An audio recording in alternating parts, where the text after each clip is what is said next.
You wake up wrong. That's the only way to describe it, when your body feels foreign and your mind gropes through cotton for memories that should be there but aren't. I'm Ivory Brown, and that night, lying on my childhood bedroom floor at 3:17 a.m. with carpet burns on my cheek and no memory of how I got there, was when everything started unraveling.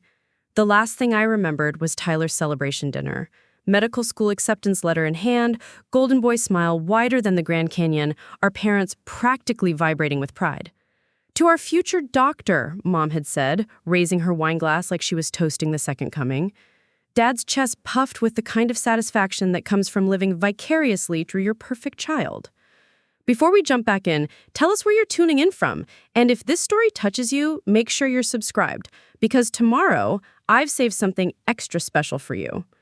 And me? I was the supporting cast in Tyler's show, as always. The ADHD daughter who couldn't focus long enough to match his achievements, but showed up anyway because family dinner was mandatory. I remembered sitting there, picking at Mom's overcooked salmon, watching Tyler bask in their adoration, while I mentally calculated how many Adderall I had left for finals week. Then nothing. 6 hours gone, like someone had taken an eraser to my brain. My phone screen blazed with missed calls, 17 from Cameron, my roommate. The timestamps made my stomach lurch.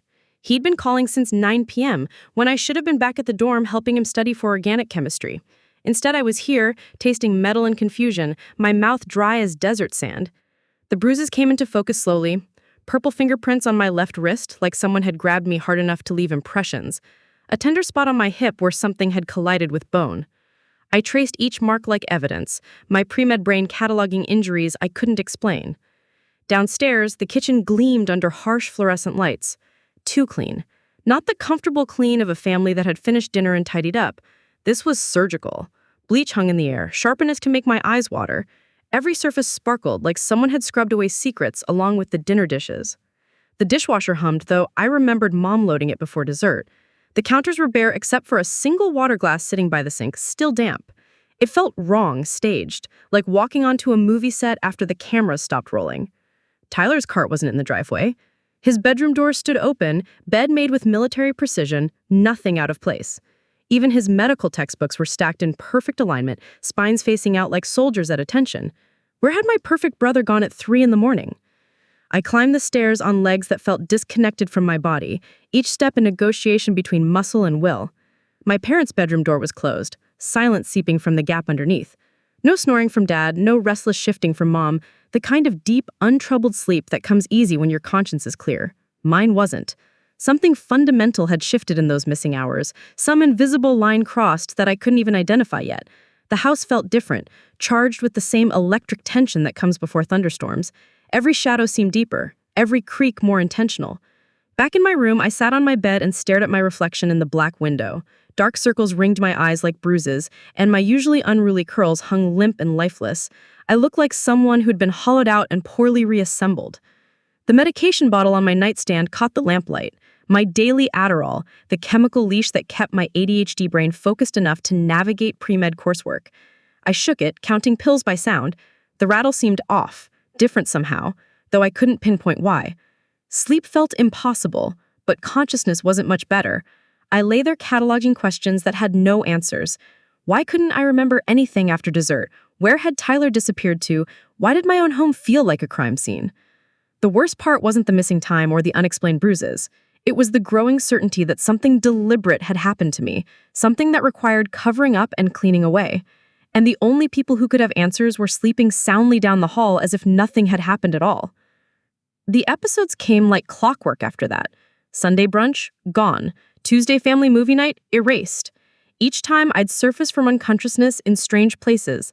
The living room couch, the bathroom floor, once even in the front yard with dirt under my fingernails and no memory of going outside. Each time, my family had explanations ready, like they'd been rehearsing. "You're pushing yourself too hard at school," Mom said, not looking up from her medical journal during the post-brunch interrogation. Dr. Patricia Brown, renowned surgeon, couldn't spare 30 seconds of eye contact for her daughter's medical concerns. Stress manifests in many ways. Perhaps you should consider therapy. Dad nodded along like a bubblehead, his signature move when Mom spoke. Professor Michael Brown, published researcher, educated man reduced to a passive spectator in his own home. "Your mother's right. College can be overwhelming." But Tyler was different. He watched me with the intensity of someone studying a lab specimen, asking careful questions about my symptoms while his hands fidgeted with whatever was nearby. His eyes would dart to my medication bottle, sitting innocently on the kitchen counter where I'd started leaving it for my morning dose. After the third episode, I started keeping a journal. Hidden in a password-protected app on my phone, I documented everything. What I ate, when I took my medication, who was present, what I could remember before each blackout. The pattern emerged like a photograph developing in chemical baths. Every episode happened during family gatherings. Every episode occurred after Tyler had helped serve food or drinks. Every episode left me disoriented for hours, with gaps in my memory that felt surgically precise. The journal entries read like paranoid fiction, even to me. Day 12. Tyler offered to get everyone water during movie night, insisted I drink mine because hydration is important. Last thing I remember is the weird aftertaste. Day 15. Helped him carry groceries in. He unpacked everything, said he'd put my medication in my room to keep it safe. Found it later on my nightstand, bottle in slightly different position. Day 18. Caught him in my room. Said he was looking for a phone charger. Medication bottle moved again. The more I documented, the crazier it sounded. Tyler, the perfect son, the future doctor, systematically drugging his sister? It was absurd, but the evidence was accumulating like sediment, building into something I couldn't ignore. Dr. Patricia's dismissals became more aggressive. You're exhibiting classic signs of anxiety and paranoid ideation. These episodes are likely panic attacks combined with dissociation. It's not uncommon in high-achieving students who can't handle pressure. She said it with the same clinical detachment she probably used to deliver cancer diagnoses. Her own daughter was describing symptoms of potential poisoning, and she responded with textbook psychology she'd learned in medical school 20 years ago. I want blood tests, I said during one particularly tense kitchen confrontation. Toxicology screens. If it's just anxiety, the tests will prove it. Mom's laugh was sharp enough to cut glass. Absolutely not. I'm not enabling your paranoid delusions by ordering unnecessary medical procedures. What you need is professional help, not more attention-seeking behavior. Dad cleared his throat, the closest he ever came to disagreeing with her. Patricia, maybe we should... Michael? Her voice could have frozen hellfire. Our daughter is having psychological difficulties. Medical tests won't fix psychological problems. But Tyler shifted in his chair, and for just a moment, his perfect composure cracked. His face went pale, and his hands trembled slightly before he clasped them together. It was such a brief lapse that anyone else might have missed it. I didn't miss it. I documented it. The hypervigilance was exhausting. Every meal became a chess match. Every family interaction a potential threat.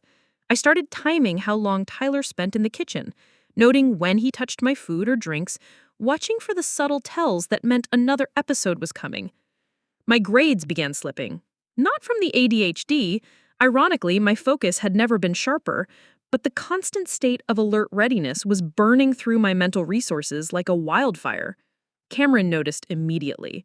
"You look like hell," he said bluntly during our Thursday study session, "and you're acting paranoid as shit. What's going on?"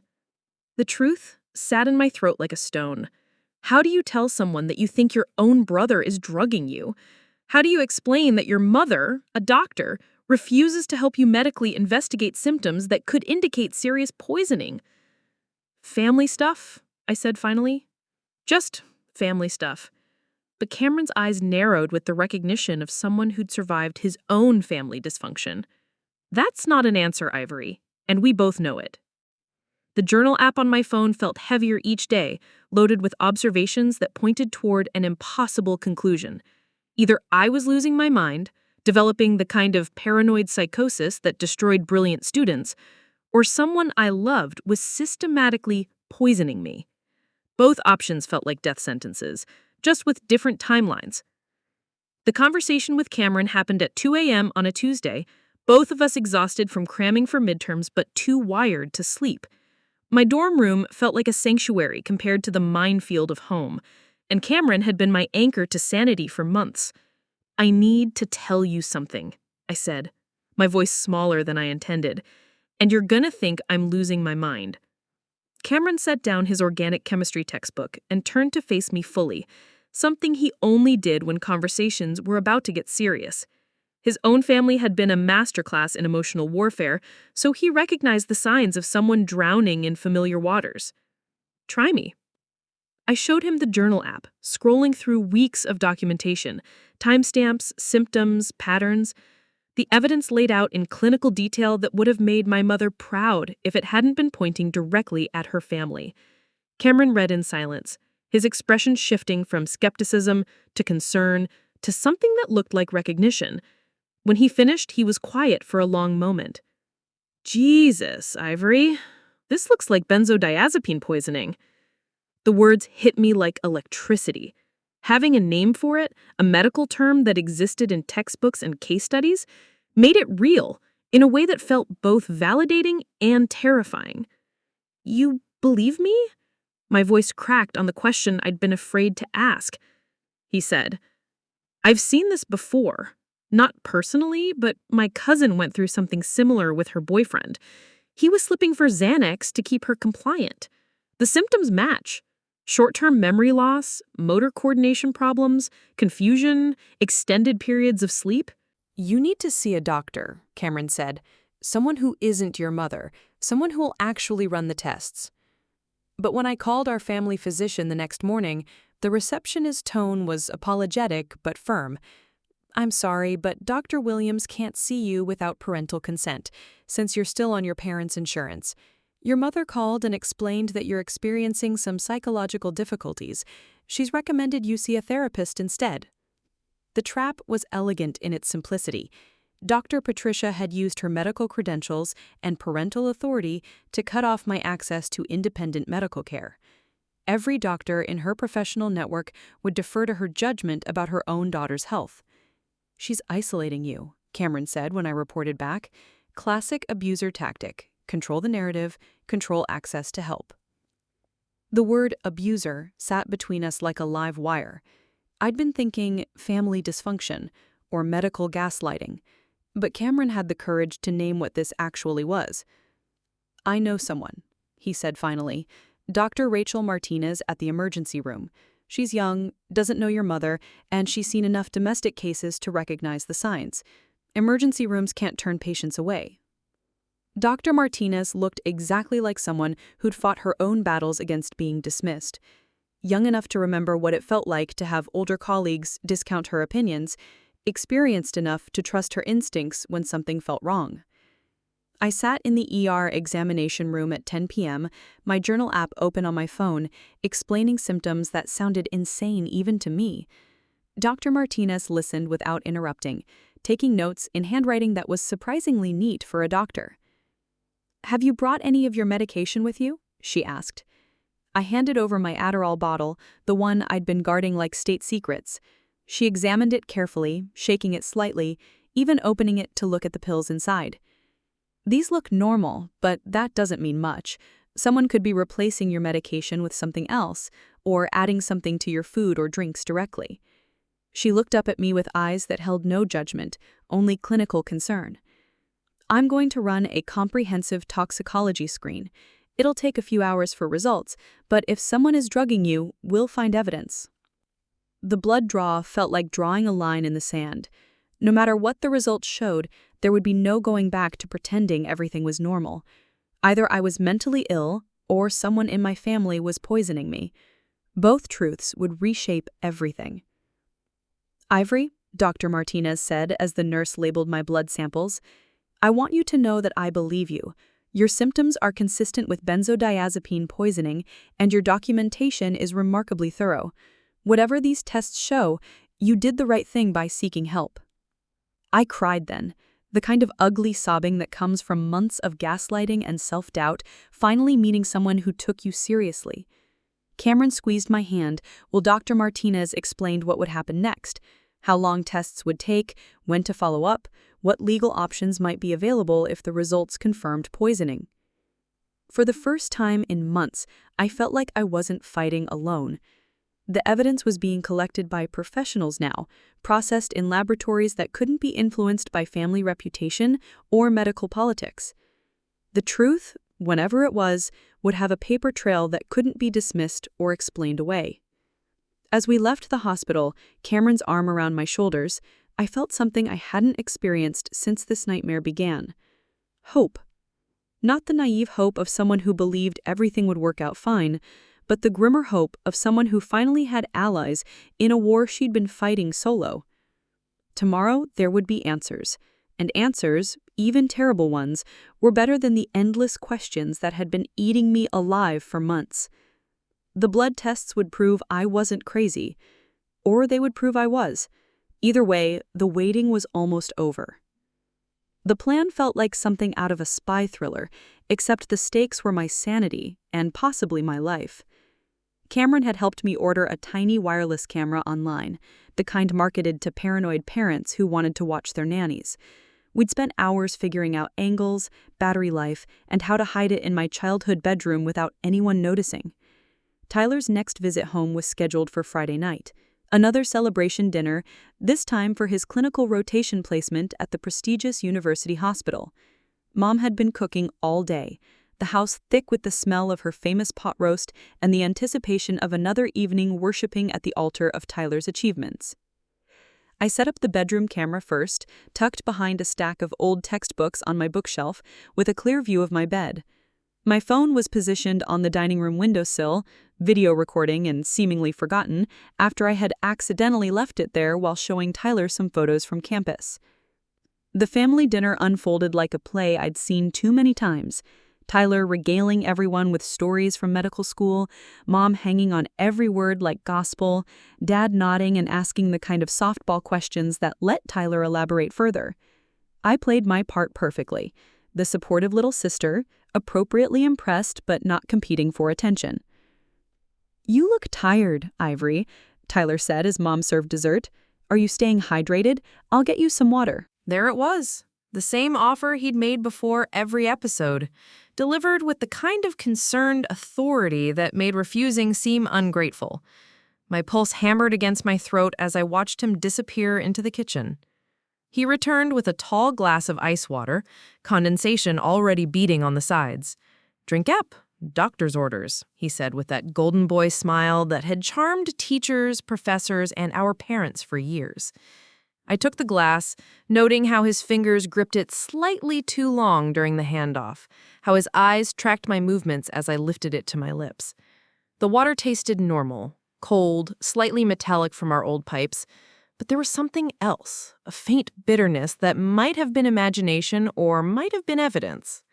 "Thank you," I said, making sure to drink deeply. Tyler's shoulders relaxed slightly, and he turned back to regaling everyone with another story about his surgery observations.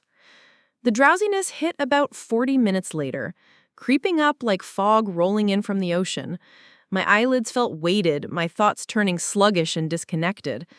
I excused myself, claiming I needed to finish an assignment, and stumbled upstairs to my room. The last thing I remembered was sitting on my bed, trying to focus on my laptop screen as the letters blurred together into meaningless shapes. I woke up 12 hours later with cotton mouth and the familiar disorientation that followed every episode. But this time was different. This time, I had evidence. The bedroom camera had captured everything. 12 hours of footage showing me in an unnaturally deep sleep, motionless except for barely perceptible breathing. No normal shifting, no dream movements, just the stillness of someone heavily sedated. But the phone footage was the jackpot. Clear video of Tyler in the kitchen, opening my water glass and dropping something small and white into it. He'd stirred it carefully with a spoon, waited for it to dissolve, then returned to the dining room with the doctored drink. Watching it felt surreal, like discovering footage of your own murder. Tyler's movements were practiced, efficient. This wasn't his first time. He knew exactly how much to use, how long to wait, how to hide the evidence. But what struck me most was his expression during those kitchen moments when he thought no one was watching. He looked sick, desperate, like someone performing surgery on themselves without anesthesia. This wasn't the face of a sadistic abuser enjoying his victim's suffering. This was someone drowning, pulling others down with him. The footage also captured something else. Tyler checking on me throughout the night. He'd crept into my room 4 times, standing by my bed for minutes at a time, sometimes reaching out as if to check my pulse before pulling his hand back. His face in the camera's night vision was anguished, conflicted. "Holy shit," Cameron breathed when I showed him the videos the next day. "You actually caught him." "Yeah," I said. But the triumph felt hollow. Now what? The evidence was undeniable, but it raised more questions than it answered. Why was Tyler doing this? The videos showed guilt and anxiety, not malicious intent. He'd looked like someone caught in a trap of his own making, not someone who enjoyed causing harm. "We take this to Dr. Martinez," Cameron said. "She needs to see this before your blood results come back." But first, I made copies. Multiple copies, uploaded to cloud storage, emailed to myself, saved on encrypted drives.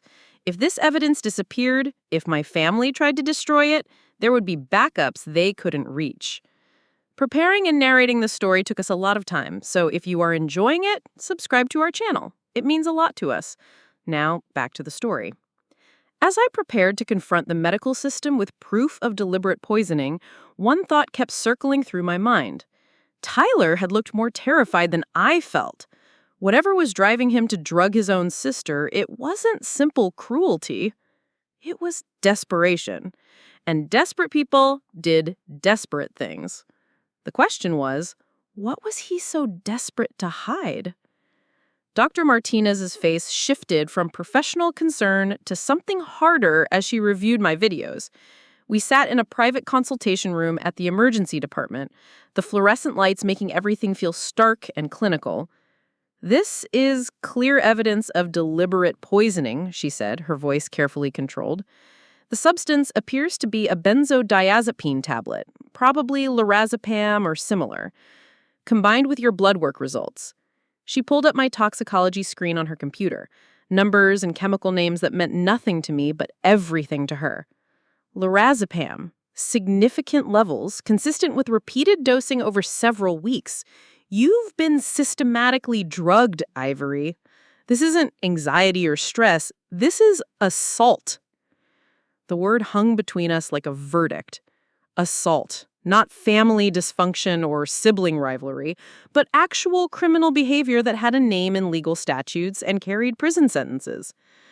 "I need to file a mandatory report," Dr. Martinez continued. "This level of evidence requires law enforcement involvement. But first, do you want to confront your family? Sometimes families will admit wrongdoing when presented with undeniable proof." I thought about Tyler's anguished expression in the night vision footage, the way he'd checked on me like he was afraid I might not wake up. Whatever was happening here was more complicated than simple malice. "I want to talk to them first," I said. "Give them a chance to explain." Dr. Martinez nodded, but her expression remained skeptical. "Take someone with you. Don't go alone." Cameron drove me home that evening, the printed lab results and video screenshots burning like evidence in my backpack. The house looked exactly the same, neat suburban facade hiding the dysfunction within, but everything felt different now that I had proof. Mom was in the kitchen, still in her scrubs from a long surgery day. Dad was grading papers in his study. Tyler was supposedly upstairs studying, though I could hear him pacing in his room like a caged animal. "Family meeting," I announced, my voice steadier than I felt. "Living room. Now." Something in my tone made them all comply without argument. They arranged themselves on the furniture like defendants awaiting judgment. Mom perched on the edge of the couch, Dad in his recliner, Tyler hovering near the doorway as if calculating escape routes. I placed the printed lab results on the coffee table like evidence in a courtroom. "Lorazepam," I said simply. "Significant levels, consistent with repeated dosing over several weeks." Mom's face went through a series of micro-expressions: surprise, denial, calculation. "That's impossible. You don't take lorazepam. This must be a lab error." "It's not an error." I pulled up my phone, queued up the kitchen footage. "I have video."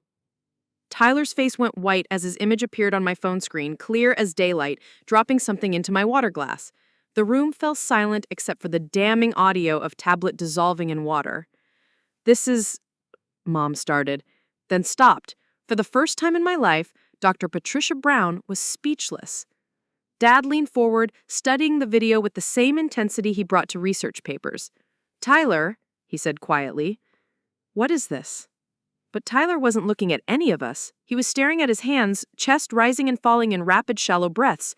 The golden child, the perfect son, caught red-handed poisoning his sister. "Explain." Mom's voice was sharp enough to cut glass. "Explain this right now." Tyler's breath hitched, then accelerated into something that looked like hyperventilation.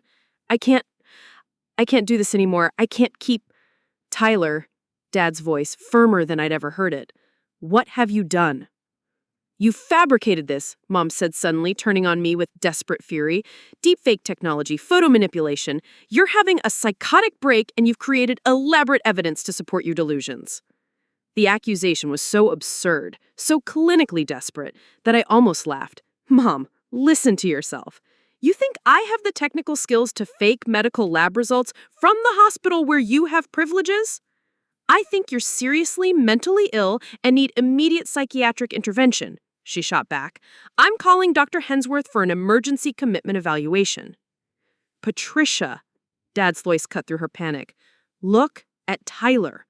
We all turned. Tyler was having what looked like a full panic attack, gasping for air, hands shaking, eyes wide with terror. This wasn't the response of someone falsely accused. This was someone whose world was collapsing around carefully constructed lies. "I didn't mean to hurt her," he whispered, so quietly we had to strain to hear. "I never meant to hurt anybody." The admission hit the room like a physical blow. Mom's face crumpled, Dad's shoulders sagged, and I felt something between vindication and heartbreak. "Why?" The word came out smaller than I intended. "Tyler, why would you do this to me?" But Tyler was beyond answering. His breathing was rapid and shallow, his face pale and sweaty. He looked like someone drowning in front of us. "We need to call 911, Cameron said from the doorway where he'd been watching our family implode. "He's having a medical emergency." Mom snapped back into doctor mode, checking Tyler's pulse and breathing while issuing rapid instructions. But even as she treated his immediate symptoms, I could see the calculation in her eyes. Damage control, reputation management, finding ways to contain this crisis. The truth was out, but the battle was just beginning. Tyler's breakdown had confirmed what the evidence proved, but it had also revealed something else. Whatever had driven him to drug me was destroying him too. The question now wasn't whether he was guilty. The question was why someone who loved me enough to check on me through sedated nights had poisoned me in the first place. The paramedics arrived like an invasion force, filling our pristine living room with medical equipment and controlled chaos. Tyler sat hunched on the couch, oxygen mask over his face, while my mom rattled off his vital signs in the clipped language she used for medical emergencies. "Heart rate elevated, respiratory rate 32, blood pressure 160/90, she reported, seamlessly transitioning from conspirator to physician. "Acute anxiety attack, possibly triggered by family stress." Family stress. Leave it to Mom to reduce systematic poisoning to a euphemism. Tyler's eyes found mine over the oxygen mask, and what I saw there wasn't defiance or anger. It was pure terror, the look of someone whose entire world was disintegrating in real time. The paramedics wanted to transport him to the emergency room for cardiac monitoring, but Tyler shook his head violently. "No hospital," he managed between gasps. "Please, no hospital." "Son, you're having a significant panic response. We need to make sure your heart is okay." "I'm fine. I can't breathe when I think about..." His voice trailed off, but his eyes darted toward our parents. Dr. Martinez had been right about bringing backup. Cameron stood in the corner, quietly recording everything on his phone while the paramedics worked. If this family tried to rewrite history later, we'd have documentation. After 20 minutes of monitoring, Tyler's vitals stabilized enough for the paramedics to clear him. No transport needed, but strong recommendations for follow-up care and anxiety management. Mom signed the refusal papers with the same authority she used for surgery consents. When the door closed behind them, the silence felt nuclear. "Now," Dad said, his voice carrying an authority I'd never heard before, "we're going to sit here until someone explains what the hell has been happening in this house." Tyler looked like he might bolt, so I moved to block the doorway. Not aggressively, just present. Cameron stayed in the corner, phone still ready. Tyler started, then stopped. Started again. "The medication. I've been taking Ivory's medication." Mom's head snapped up. "What medication?" "Her Adderall. I've been stealing it, replacing it with my lorazepam to cover the theft." The confession landed like a physical blow. I felt my worldview reorganizing around this new information, puzzle pieces clicking into place with sickening clarity. "You've been stealing my ADHD medication," I said slowly, "and replacing it with anxiety pills?" Tyler nodded miserably. "I didn't know it would affect you like that. I thought maybe you'd just be tired sometimes." "You thought drugging me with benzodiazepines would make me tired sometimes?" My voice rose despite my efforts to stay calm. "Tyler, you're in medical school. You know what benzodiazepines do." "I wasn't thinking clearly," he whispered. "I haven't been thinking clearly for months." "Why?" Dad's question was quiet but demanded an answer. "Why do you need stimulants, Tyler?" The golden child, the perfect son, crumbled before our eyes. "Because I can't focus anymore. I can't concentrate, can't study, can't function. I've been having panic attacks since second year started, but I couldn't tell you because you..." He gestured helplessly at our parents, at the shrine they'd built around his achievements. "Because we wouldn't understand that our perfect son is human?" Mom's voice was sharper than intended. "Because you'd be disappointed," he said simply. "Because my entire identity is being the son who never fails, never struggles, never needs help. And if I couldn't be that anymore..." The weight of impossible expectations hung in the air like smoke.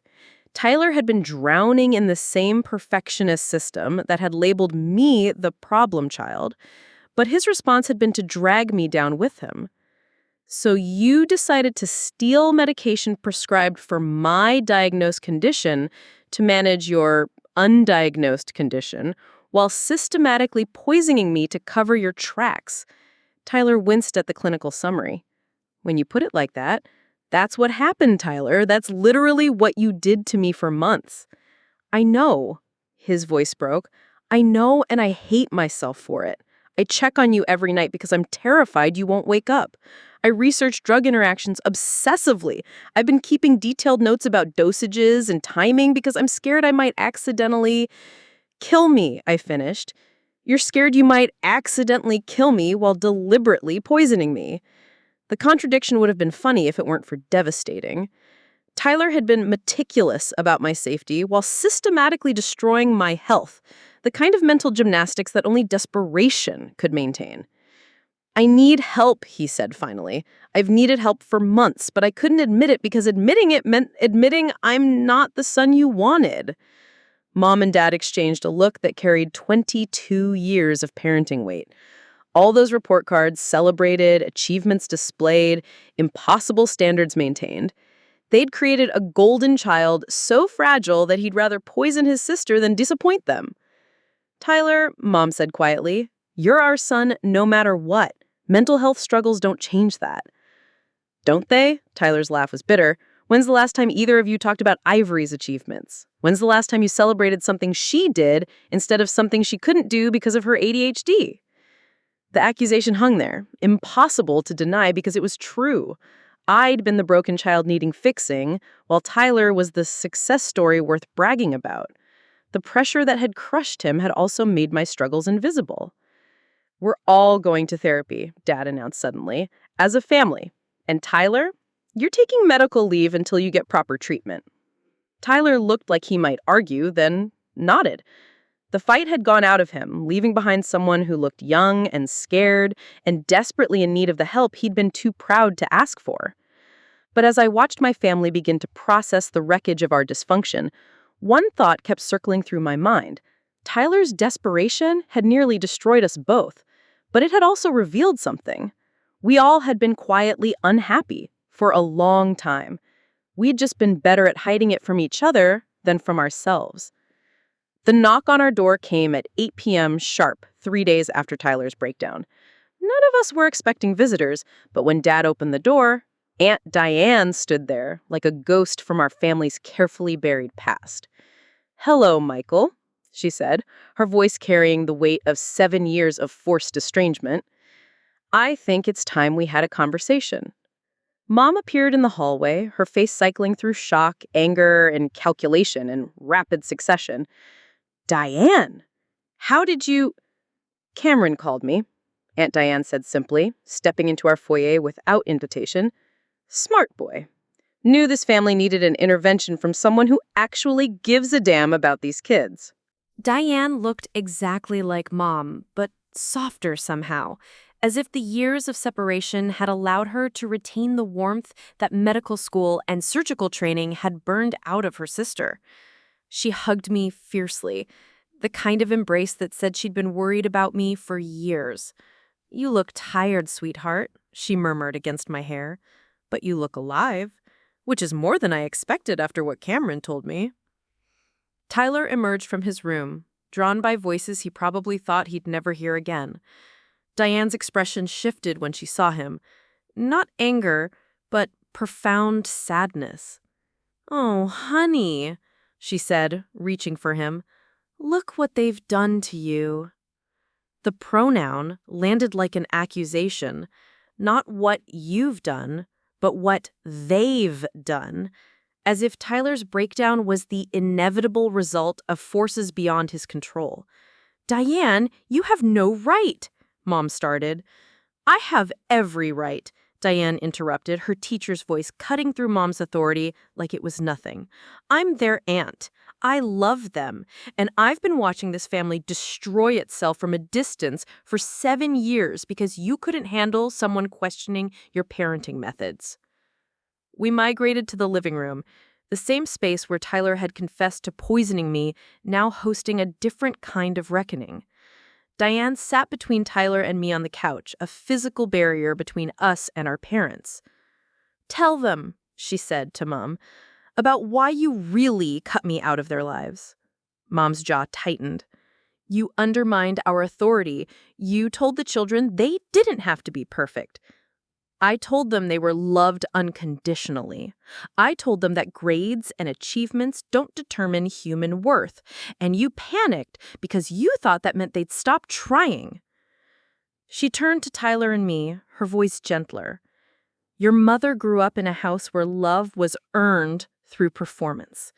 Her parents were immigrants who sacrificed everything for success, and failure wasn't just disappointing, it was existential threat. She learned that being perfect was the only way to be safe." "That doesn't excuse," I started. "No, it doesn't," Diane agreed, "but it explains it. Patricia, you recreated the same system that nearly broke you, made Tyler carry the weight of being the family's success story, and made Ivory invisible unless she was failing loudly enough to fix." Dad shifted uncomfortably in his recliner. "We always supported both children." Diane's laugh was sharp.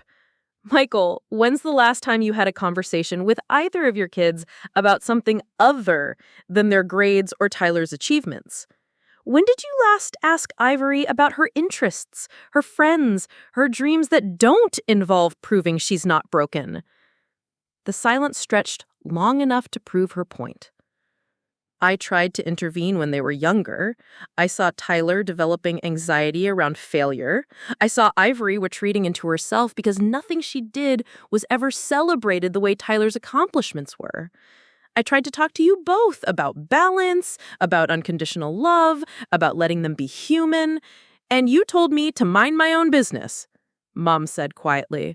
"You told me I was undermining your parenting and that I wasn't welcome in your home until I could respect your methods. So I stayed away, but I kept watching, kept worrying, kept hoping you'd figure it out before something like this happened."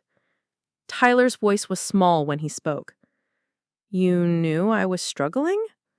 Honey, I could see it every time we video called before your parents cut off contact. You were 12 years old and already talking about disappointing people if you got a B+. That's not normal childhood pressure. That's performance anxiety that could destroy a person. She turned to me. And you, sweet girl, you learned so young that your ADHD made you the problem child. You started apologizing for existing, making yourself smaller so Tyler could shine brighter. I watched you disappear into the background of your own family. The truth hung in the air like smoke from a fire that had been burning for years. Tyler had been drowning in impossible expectations while I'd been suffocating from benign neglect. Both of us casualties of a perfectionist system that demanded everything and offered conditional love in return. I should have fought harder, Diane said, tears in her eyes. Should have called child services, should have found ways to stay connected. I let Patricia's anger keep me away when you both needed someone in your corner. Mom's composure finally cracked. We did our best. We wanted them to succeed, to have opportunities we never had. You wanted them to be trophies, Diane said gently, evidence of your own success as parents. And when that pressure became unbearable, Tyler started stealing his sister's medication to cope, and Ivory started documenting her own poisoning because nobody would believe her suffering was real. The weight of generational trauma settled over us like fog. Mom's parents had taught her that love was conditional on achievement. She passed that lesson to Tyler and me, creating a system where his desperation and my invisibility were inevitable outcomes. This ends now, Diane said firmly.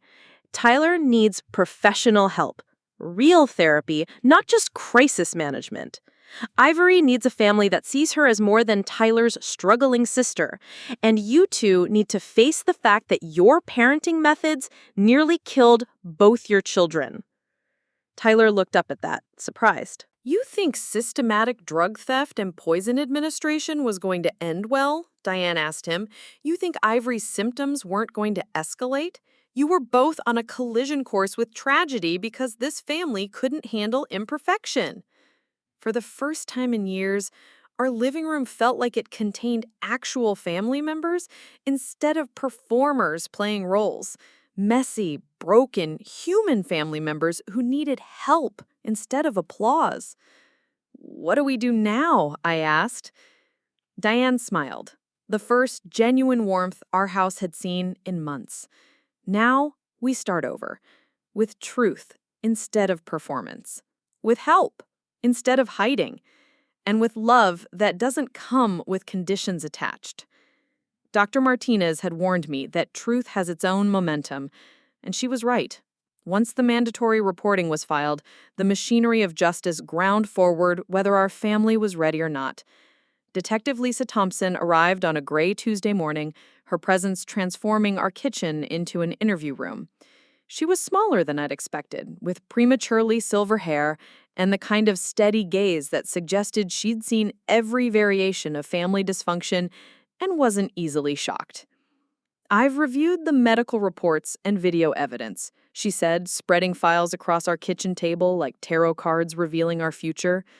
This constitutes multiple felonies: medication theft, assault with a dangerous substance, conspiracy to commit fraud regarding medical records. Tyler sat across from her, looking like he'd aged 5 years in the past week. His golden boy confidence had been replaced by the hollow-eyed exhaustion of someone whose world had collapsed entirely. I want to cooperate, he said quietly. I want to make this right. Detective Thompson nodded approvingly. That's smart.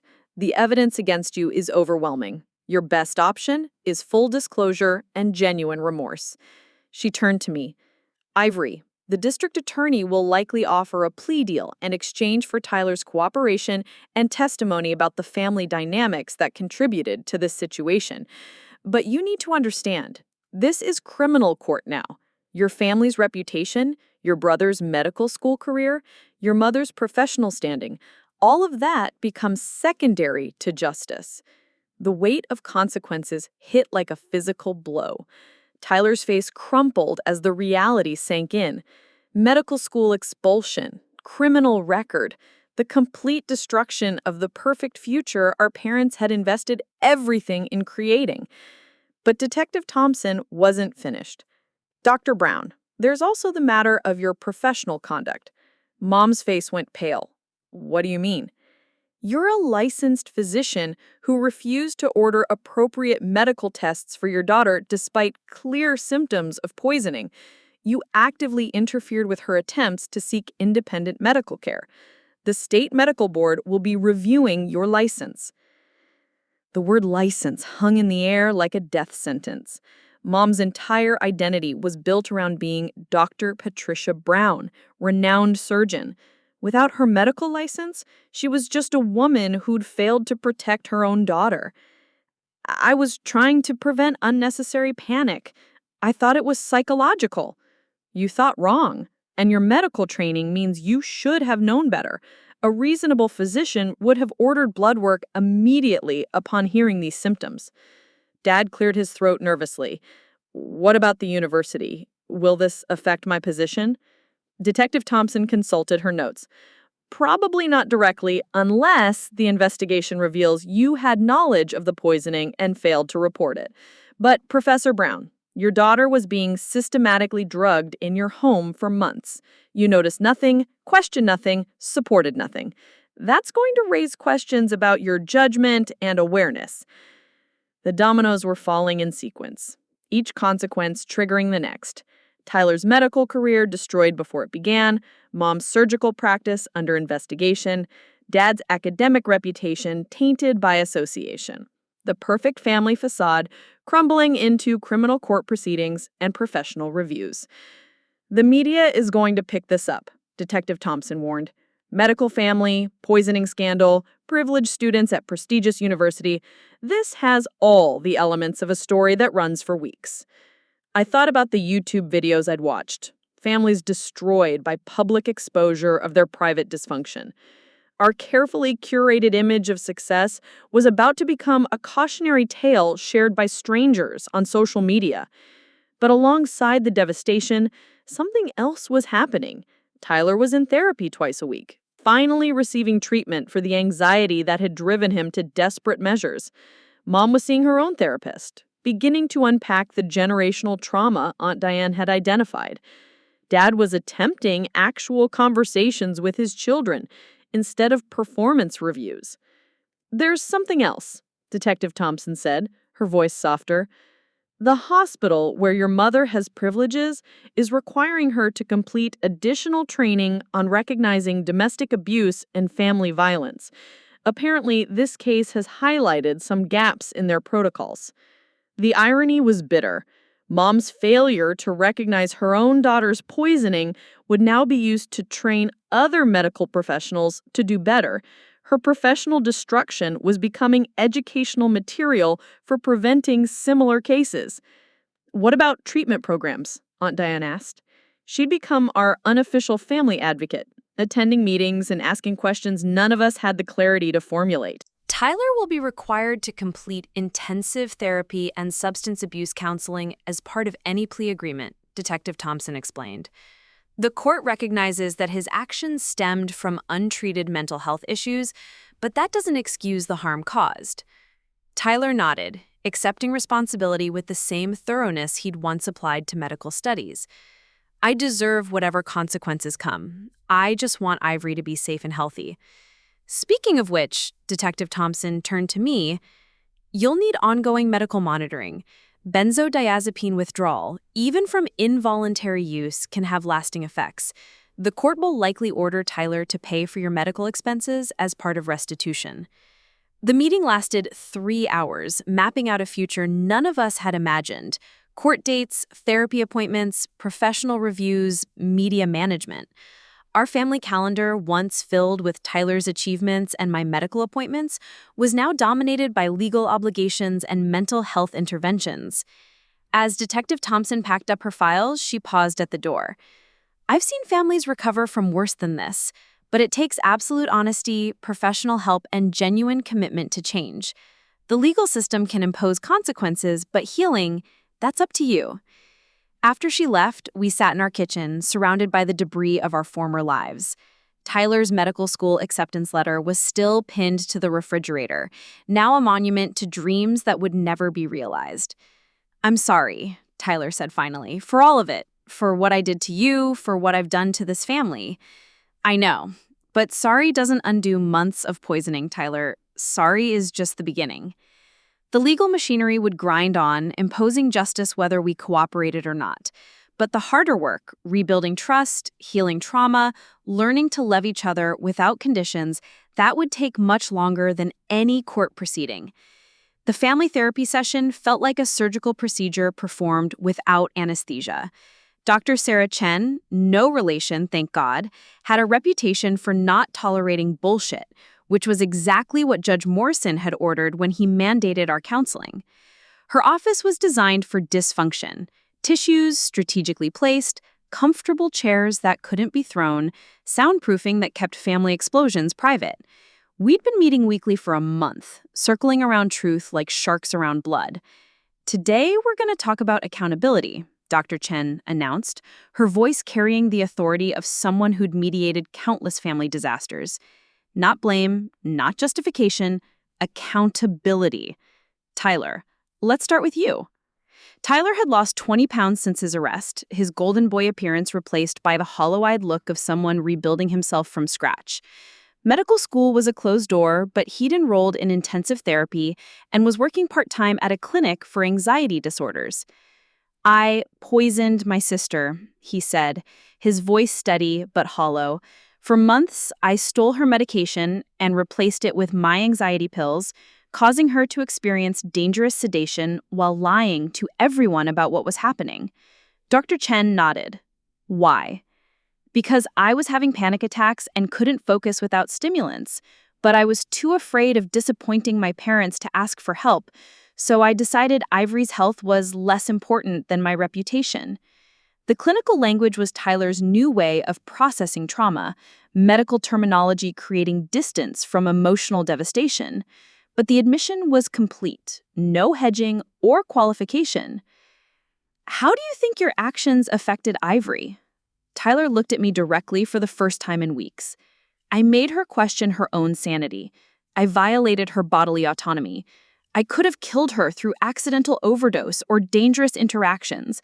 I turned her own family against her by making her symptoms look like mental illness. Each word landed like a physical blow, but it was necessary. Tyler had spent months minimizing his actions as desperate rather than harmful. Dr. Chen was forcing him to confront the full scope of damage. "Ivory, how do you respond to Tyler's accountability?" I'd been dreading this moment for weeks. The easy answer was rage, demanding punishment and distance. But Tyler's breakdown had revealed something more complicated than simple abuse. "I believe you're sorry," I said carefully. "I believe you never intended to hurt me the way you did. But intent doesn't change impact, Tyler. You systematically drugged me for months while watching me suffer the consequences." Dr. Chen turned to our parents. "Dr. Brown, Professor Brown, what's your accountability in this situation?" Mom shifted uncomfortably. Therapy had been harder on her than the medical board review, forcing her to examine parenting methods she'd never questioned. I created an environment where Tyler felt he couldn't seek help for mental health struggles. I dismissed Ivory's symptoms without proper medical evaluation, prioritizing family reputation over her safety.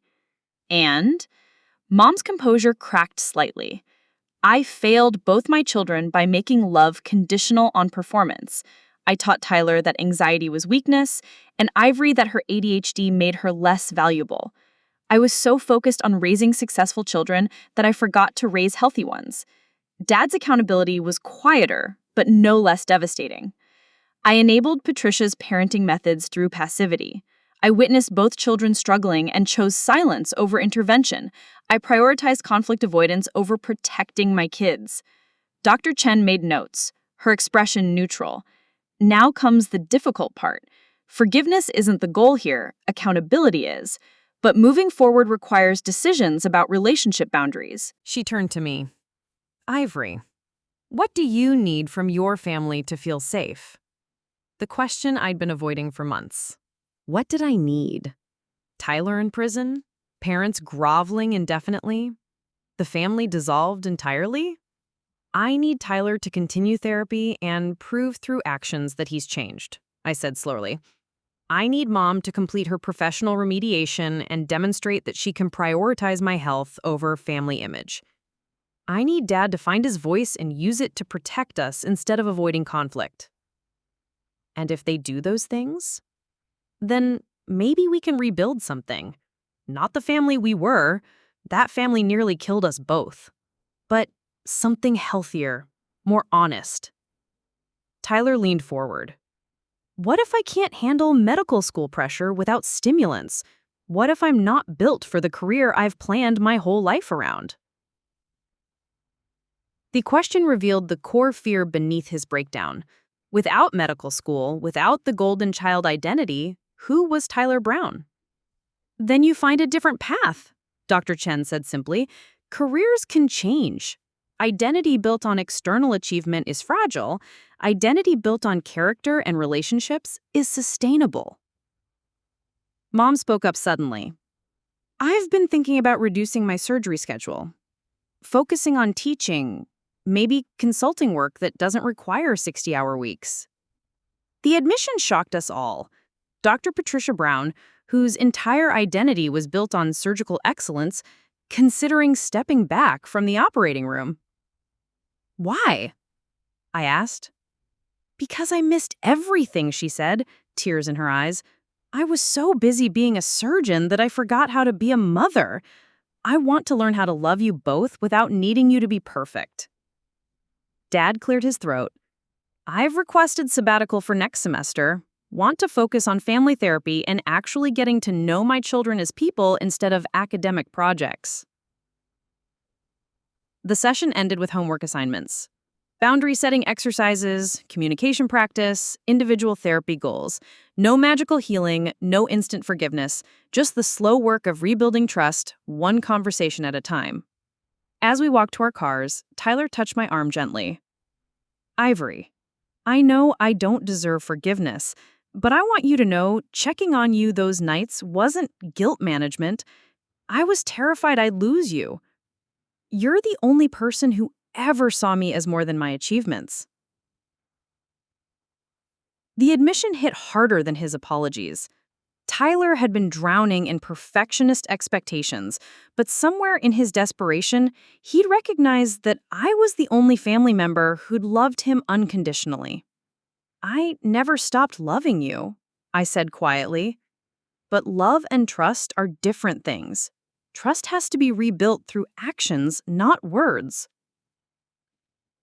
Tyler nodded, accepting the boundary without argument. I'll do whatever it takes, however long it takes. Standing in the parking lot of our therapist's office, we looked like what we were, a family in ruins, but also a family choosing healing over destruction. The perfect Browns were gone forever, but maybe the honest Browns could build something better from the wreckage. 6 months later, I'm sitting in a coffee shop near campus writing this story on my laptop while Cameron studies for his organic chemistry final at the next table. The same exam I was supposed to be struggling with when all this started, back when my biggest worry was whether my ADHD medication was working properly. Now I know it wasn't, and I know why. Tyler pled guilty to 4 felony counts and received 2 years probation with mandatory therapy and community service. His medical school dreams are over, but he's working as a patient advocate at the anxiety clinic where he receives treatment. Says helping other people navigate mental health crises is the first meaningful work he's ever done. We text sometimes, carefully, with boundaries that Dr. Chen helped us establish. He sends me articles about ADHD research, and I share updates about my pre-med progress. It's not the relationship we had before. That innocent trust is gone forever. But it's something honest, which is more than we ever had when he was the golden child, and I was the problem. Mom completed her medical board remediation and now works part-time, splitting her schedule between surgery and teaching medical students about recognizing domestic abuse. The irony isn't lost on any of us. Her failure to protect me became her expertise in protecting others. I was so afraid of being seen as imperfect that I made perfection a weapon. I taught you both that love was conditional on performance, and that nearly killed you. Those coffee meetings were Dr. Chen's idea, structured time for Mom and I to rebuild a relationship based on who we actually are instead of who we thought we should be. It's harder than it sounds. Mom is learning to ask about my interests instead of my grades. I'm learning to share my struggles without fear of being dismissed as dramatic. Dad took a full sabbatical and spent it in intensive therapy, unpacking 30 years of conflict avoidance and emotional distance. When he came back to teaching, he was different. Present in conversations, willing to disagree with Mom when he thought she was wrong, actually interested in his children as individuals. He said, "I was so busy avoiding confrontation that I became complicit in your suffering." That was the first real conversation we ever had about my plans for medical school, my research interests, my fears about whether I could handle the pressure that had broken Tyler. "You can handle it," he said with certainty that surprised us both, "because you're not carrying the weight of being perfect. You're carrying the weight of being real."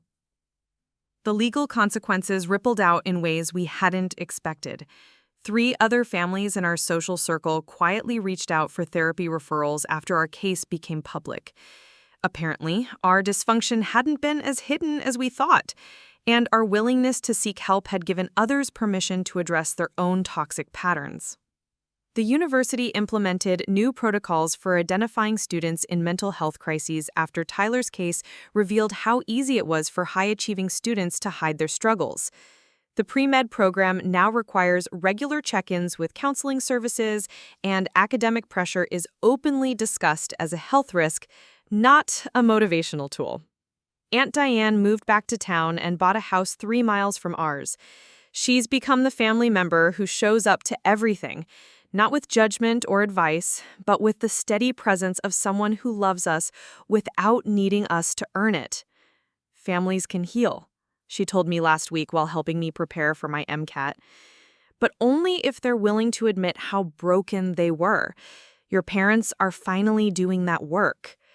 The hardest part hasn't been forgiving Tyler or rebuilding trust with our parents.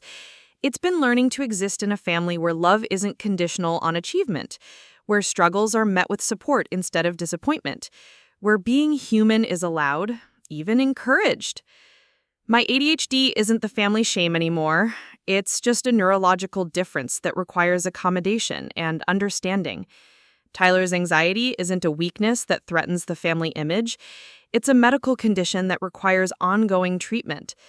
Mom's childhood trauma isn't an excuse for perfectionist parenting. It's an explanation that allows healing without erasing accountability. We're not the perfect family we pretended to be. We're messier, more complicated, more honest. Tyler will probably never be a doctor, but he's becoming someone who helps people navigate their darkest moments. Mom will never be the surgeon who prioritizes career over family, but she's becoming a mother who shows up for her children's real selves. Dad will never be the passive bystander who avoids difficult conversations, but he's becoming a father who engages with his children's actual lives. And me? I'm becoming someone who trusts her own perceptions, who speaks up when something feels wrong, who knows that family love should never require sacrificing your safety or sanity. I'm sharing this story because Cameron was right. Someone else needs to hear it. Maybe you're the high-achieving student hiding panic attacks behind perfect grades. Maybe you're the family member being systematically dismissed and gaslighted. Maybe you're the parent who thinks love means pushing your children toward impossible standards. If any of this sounds familiar, hear me. Your worth is not negotiable. Your safety is not optional. Your voice matters. even when, especially when, your own family tries to silence it. The blood test results that changed everything weren't just proof of poisoning, they were proof that my instincts were correct, that my experiences were real, that my right to safety and autonomy mattered more than family reputation. Getting those results took courage I didn't know I had. Confronting my family took strength I had to build from scratch. Choosing healing over destruction took faith that better was possible, even when everything looked hopeless. But here's what I learned. You can survive your family's dysfunction. You can build healthy boundaries with people who love you, but don't know how to show it safely. You can choose your healing even when others choose to stay broken. And sometimes, not always, but sometimes, your courage to speak truth creates space for others to heal too.